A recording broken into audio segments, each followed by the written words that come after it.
Narco test संभव है। Polygraphy test के तीनों सेशन हो चुके हैं, लेकिन इस वक्त की बड़ी खबर यह कि सोमवार को आफताब का नार्को टेस्ट संभव है। यानी 13 दिन की न्यायिक हिरासत में भेजा गया आफताब को सोमवार को नार्को टेस्ट के लिए ले जाया जा सकता है। इससे पहले पॉलीग्राफी टेस्ट किया गया। कई बड़े खुलासे भी सूत्रों के हवाले से हुए हैं, किस तरीके से उसने कबूल किया कि हाँ उसी ने ही श्रद्धा मर्डर को अंजाम दिया, और साथ ही तमाम साजिश का खुलासा भी किया और बताया कि किस तरीके से वो श्रद्धा से नफरत किया करता था। लेकिन इस सबके बीच बड़ी खबर यह कि 13 दिन की न्यायिक हिरासत में भेजे गए आफताब का कल यानी सोमवार को नार्को टेस्ट संभव है। मृदुल के पास चलते हैं। मृदुल के पास कोई बड़ी खबर है? मृदुल। बिल्कुल, श्रद्धा हत्याकांड में लगातार खुलासे हो रहे हैं। एक और इससे जुड़ी हुई खबर आ रही है। श्रद्धा हत्याकांड में एक और खुलासा हुआ है, आपको जानकारी दे दें। श्रद्धा के डेंटिस्ट ने खुलासा किया 7 से 8 बार श्रद्धा उनसे मिलने के लिए पहुंची थी। 3 बार आफताब भी श्रद्धा के साथ आया था और श्रद्धा के दांतों का आरसीटी किया गया था। ओरिजिनल रिपोर्ट पुलिस को सौंप दी गई है और पुलिस अब इस मामले में जो खुलासे हो रहे हैं उस हिसाब से जांच कर रहे हैं। तो श्रद्धा के दांतों का आरसीटी हुआ था और इसके बारे में जो ओरिजिनल रिपोर्ट है वो भी सौंपी गई है और डॉक्टर की तरफ से, डेंटिस्ट की तरफ से जानकारी यहां पर दी गई है कि कई बार श्रद्धा यहां पर पहुंची थी अपनी जांच कराने के लिए, अपने दांतों की ट्रीटमेंट के लिए, और उसकी जो रिपोर्ट है वो भी पुलिस को यहां पर दी गई। वहीं रिपब्लिक भारत संवाददाता अंजलि ने बात की है डेंटिस्ट से, क्या जानकारी दी उन्होंने, क्या कुछ बताया, सुनवाते हैं आपको। श्रद्धा आपके पास कब आई थी एग्जैक्टली, आपको याद? ईयर 2021 अगस्त और सितंबर में अराउंड 7 to 8 टाइम्स आई थी वो। उसमें से 2 से 3 बार आफताब भी उसके साथ आया हुआ है। 2 से 3 बार आफताब आया था और 7 से 8 बार श्रद्धा आपके पास आई थी। क्या उसने प्रॉब्लम बताई थी? किस तरह का ट्रीटमेंट हुआ था उसके मल्टीपल दांतों में दर्द था और अक्ल दाढ़ जो आती है, विजडम टूथ जिसको बोलते हैं, उसमें भी दर्द था। तो 3 रूट कैनाल्स और मेटल कैप्स हुए हैं और इसके अलावा विजडम टूथ एक्सट्रैक्शन भी हुआ है। और जो वहाँ पर पुलिस को जांच पड़ताल में एक जबड़ा मिला है, उस जबड़े में मेटल कैप लगा हुआ है। क्या पुलिस ने आपसे इसके बारे में कुछ पूछा? मेरे पास जितने रिकॉर्ड्स थे वो मैंने प्रोवाइड किए हैं। मुझे दूसरा ऐसे कुछ दिखाया नहीं गया है, जो भी उनको सैंपल्स मिले हैं वो। आपको ऐसा कोई वीडियो नहीं दिखाया गया? मतलब जब जबड़ा मिला उसके बाद, क्योंकि डॉक्टर माफ़ कीजिएगा, तब टीम आपके पास आती है क्योंकि जब जबड़ा पाया गया तो उसमें मेटल कैप लगी हुई थी। तो क्या पुलिस ने आपसे कुछ ऐसा पूछा कि ये मेटल कैप इस टीथ में लगी हुई है, क्या कुछ ऐसा सिमिलरिटीज़ मिली आपको? मेरे रिकॉर्ड्स जो भी थे उसमें मैंने मेंशन किया है कौन से दांतों पे मेटल कैप्स है। तो डेफिनेटली उनकी जो टीम रहेगी, इन्वेस्टिगेटिंग टीम, उनको वो हेल्प होगा रिलेट करने में। उसके अलावा मुझे तो कोई फ़ोटो या कुछ भी दिखाया नहीं गया है। अच्छा, आपसे बस इतना पूछा कि आपने कौन से टीथ का ट्रीटमेंट किया था। आपसे ये नहीं बताया कि हमें जो जबड़ा मिला है वो उसमें किस किस टीथ में मेटल कैप लगी हुई है, आपसे ये नहीं बताया। और बाकी क्या क्या डेटा आपसे ले गए? रूट कैनाल्स करते हैं तो यूजुअली हम लोग 3 से 4 एक्सरेज भी लेते हैं, तो वो एक्सरे रिकॉर्ड्स भी मैंने प्रोवाइड किया है। 3 से 4 एक्सरे, ओके। जब श्रद्धा आपके पास आई थी तो श्रद्धा और आफताब के बिहेवियर से आपको क्या लगा था? कुछ डिफरेंसेस लगे थे दोनों के बीच या फिर एक नॉर्मल कपल की तरह? नहीं, ऐसे कोई डिफरेंसेस नहीं लगे थे। जब भी डेंटल ट्रीटमेंट के लाते तो उसके रिलेटेड ही हम लोग कॉन्वर्जेसन करते थे। उसके अलावा ऐसे और कुछ बात हुई नहीं और ऐसे कुछ अजीब लगा नहीं वो टाइम पे। ओके।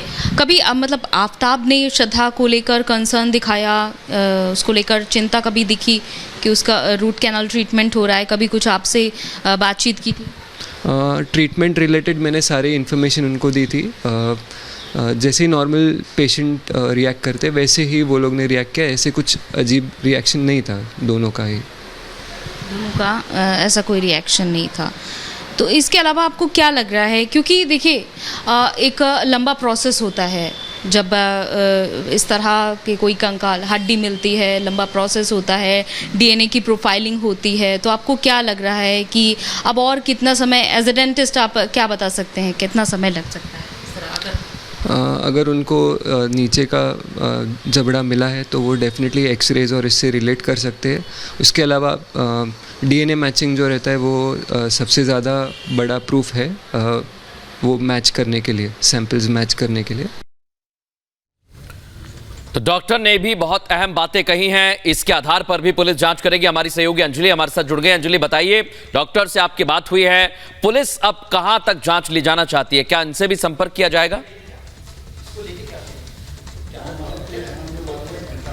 बिल्कुल, देखिए, पुलिस ने जैसा कि पहले ही डेंटिस्ट को बुलाया जब जबड़ा मिलने की खबर सामने आती है, और जबड़ा मिलने के बाद ये पाया जाता है, उसमें फॉरेंसिक टीम में ये देखा जाता है, फॉरेंसिक टीमों ने ये बताया कि उसमें जो दांत थे उसमें मेटल कैप लगी हुई थी, और वहीं से फिलहाल डेंटिस्ट से संपर्क किया गया था। डेंटिस्ट ने जितने भी रिपोर्ट्स थी वो पुलिस को सौंप दी है, और उनसे ये भी पूछा गया था कि कब कितनी बार उन्होंने इलाज किया। तो श्रद्धा जो है वो 7 से 8 बार वहां पर पहुंची थी।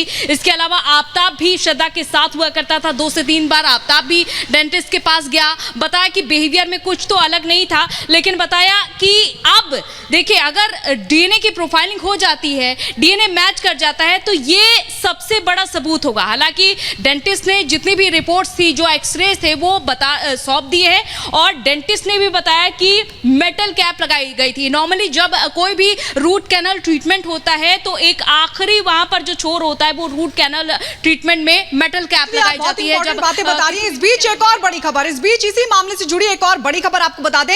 इंद्रेश कुमार की तरफ से मांग की गई है कि आफ्ताब को फांसी की सजा होनी चाहिए, उनकी तरफ से मांग उठाई गई है। इस वक्त की बड़ी खबर आपको बता दें, जहां एक तरफ श्रद्धा हत्याकांड को लेकर देश भर में आक्रोश है, तो वहीं इस मामले से जुड़ी एक और बड़ी खबर आपको ये बता दें कि इंद्रेश कुमार की तरफ से मांग की गई है कि आफ्ताब को फांसी की सजा होनी चाहिए। आफ्ताब को फांसी की सजा देने की मांग उठाई गई इंद्रेश की तरफ से। केवल लव जिहाद का मामला नहीं, और क्या कुछ कहा, आइए सुनवाते हैं आपको। लोगों की मांग जायज है, क्योंकि यह केवल लव जिहाद का नहीं, आदमी कितना शैतानी, दरिंदा और क्रूर हो सकता है, उसका एक बड़ा भयानक उदाहरण है, जिसको मानवता ने सहन नहीं करना चाहिए। ठीक है।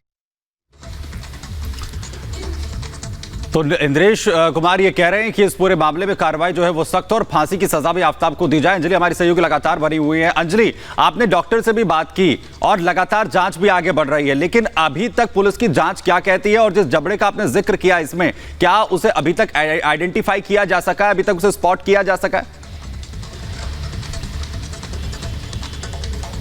बिल्कुल, देखिए, ये बता पाना मुश्किल है। हालांकि सूत्रों के अनुसार ये जानकारी मिल रही है कि डीएनए की प्रोफाइलिंग हो रही है लगातार। जो भी हड्डियां जंगल से मिल रही है, जो तालाब से जबड़ा मिला है, उसकी डीएनए प्रोफाइलिंग हो रही है, और डीएनए प्रोफाइलिंग में सुमित काफी ज्यादा समय लगता है, और उसके बाद ही कहीं रिपोर्ट्स में ये दावा हो पाएगा कि वो जो जबड़ा मिला है, वो जो हड्डियां मिली है, वो श्रद्धा की ही है। लेकिन जो लगातार जो सबूत पुलिस इकट्ठे कर रही है, जांच पड़ताल कर रही है, उसमें एक ये भी देखा गया कि आफ्ताब ने फोन बताया था कि उसने भाई अंदर की खाड़ी में फेंका है। लेकिन पुलिस ने लगातार जांच पड़ताल की, एक यहां पर यह कठिनाई आई पुलिस के सामने कि वहां पर जितनी गहराई में पुलिस की टीम वहां पर देखिए पहुंचने का प्रयास कर रही थी, जो गोताखोर थे पहुंचने का प्रयास कर रहे थे, तो वहां अंदर करंट आ रहा था। इस वजह से उस जांच को भी वहां पर रोकना पड़ा, क्योंकि वहां पर एक तरीके से ये समझ सकते हैं कि घास में सुई ढूंढने के समान था एक फोन को ढूंढना। तो यहां पर पुलिस के सामने देखिए कई कठिनाइयां हैं। अब दूसरी तरफ हम बात करते हैं, कठिनाइयां बहुत है, और उसी दिशा में पुलिस की टीम जो है काम कर रही है, तमाम सबूतों को जुटाया जा रहा है। बहुत धन्यवाद अंजलि, आपके पास लौटेंगे, खबर पर नजर बनाए रखिए।